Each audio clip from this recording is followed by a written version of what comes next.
On Overdrive this week, Sandeep hits the water to check out some fast and luxurious speedboats. Sirish answers all your motoring queries on Auto Selector. And we test the new Mercedes E-Class Coupe. Hello and welcome to Overdrive. I'm Shireen Bhan. Right at the start of the show, we're going to be heading off into the wild blue yonder, quite literally. Sandeep is out at sea and he's checking out some of the coolest powerboats available in India today. Let's take a look. Now this is usually the part of the show where Shirish or Bert stand next to some insanely expensive car and tell you just how cool it is. Well, today it's my turn and there's no cars and bikes for me today.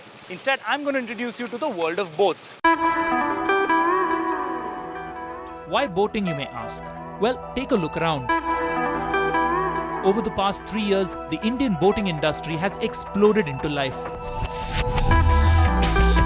The mooring at the Gateway of India in Mumbai, which used to play host to a few dozen sailboats and ferries, is now jam-packed with over 200 yachts and powerboats.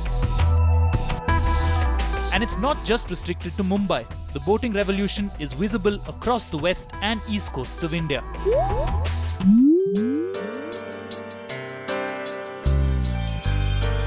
Like cars, powerboats come in all shapes, sizes and types.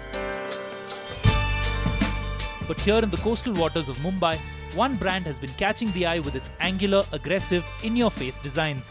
Built in America since 1959, Sea Ray is one of the biggest international players in the luxury sports boat market. And since the brand entered India in 2007, over 30 of these boats can be found in waterways and harbours across the country. Now this is a Sea Ray 330, as the name suggests is 33 feet long and runs twin 260 horsepower engines.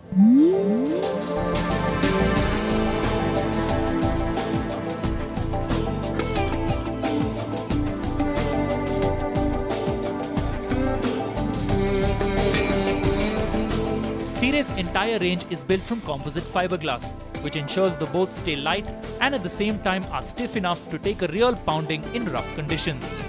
The 330 has also been designed with a deep V in the bow or front of the boat to allow it to cut through the waves and stay stable.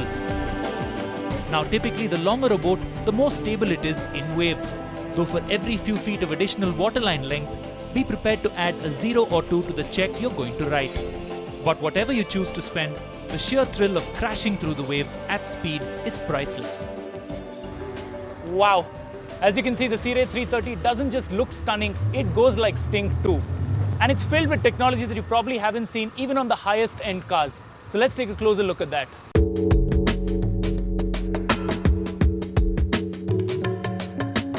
In addition to plush leather seats, wood-rimmed steering wheels and top-notch navigation systems, you also have a joystick for close-quarter maneuvering and digital engine information displays.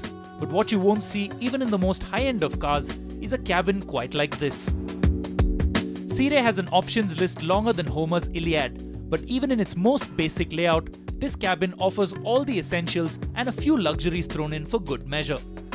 You have a remote-controlled master bed, a shower with hot and cold water, a stove, an oven, a fridge, and even a dedicated ice maker. But if you're thinking this is all function and no play, check out the big screen LCD TVs with surround sound and a DVD changer. But what's really amazing about this cabin is the space utilization. Every little nook and cranny has been used for something or the other, and as a result, the amount of space that's been liberated is quite outstanding. In fact, this cabin probably has more space than some Mumbai apartments. Now while the 330 is a sports cruiser with a cabin for added comfort, if all you want to do is zip around in the sun in a big open boat, this one, the 300 Select, is what you should get.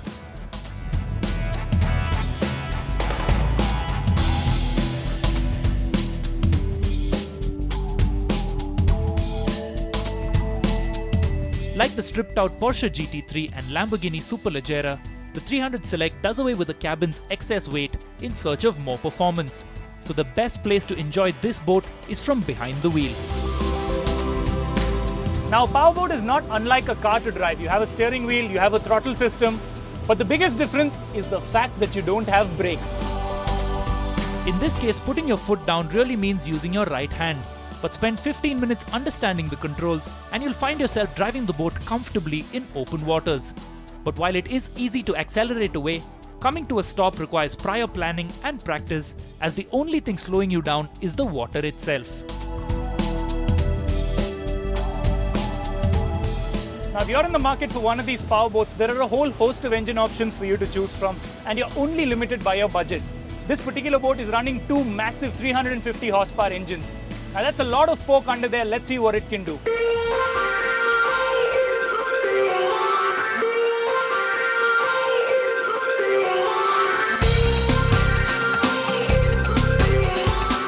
Both the boats I tested use Mercruiser's Seacoast stern drive petrol engines optimized for use in coastal waters. Stern drives are hybrids where the engine compartment sits inside the boat and the propulsion system underwater behind the hull.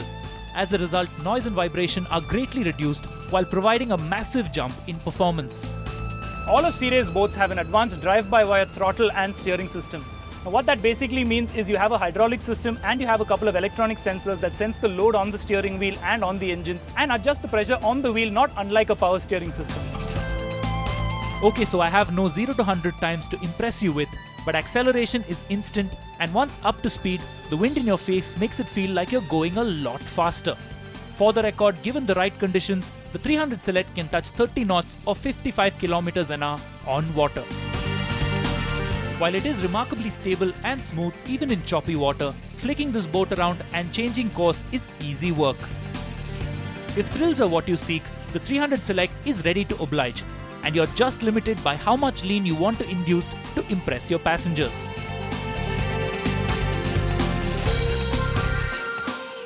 Sea Ray's Indian range starts with runabouts priced at around 20 lakh rupees. But for the right combination of luxury and performance, you need a 30 to 35 foot sports cruiser. And those begin at 1 crore for the base model, and liberal use of the options list could set you back by double that depending on the length of your boat. But if you're in the market for a Rolls-Royce or a Bentley, think again. A motor yacht's unique combination of luxury, style, performance and exclusivity may just give you way more bang for your buck. Now, I'm not going to buy one of these anytime soon, but I've still had an epic day. Back to you, Shireen.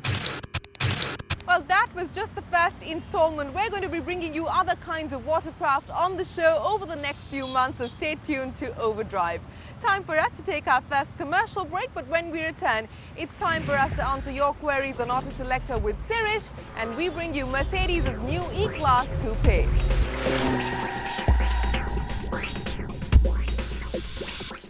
Welcome back, you're watching Overdrive, and it's time now for us to answer your queries on Auto Selector. Sirish joins us as always, and our first question comes into us from Harish Prakash. Now, Harish wants to buy himself a luxury sedan, and he's all set to book himself the new Mercedes E-Class until he read the reviews of the new BMW 5 Series, including Bert's review on last month's issue. He wants to know when the new 5 Series is coming to India, and should he wait for the car? He will mostly be driving the car himself, and he wants a diesel engine because he travels around 100 kilometers a day. So what would your advice be to him, Sirish? Well, it's interesting. That should be the first question this week, because that car, that's the old 5 Series. We've had it on long-term test here at Overdrive for the past 2 months, but unfortunately, and very sad for me,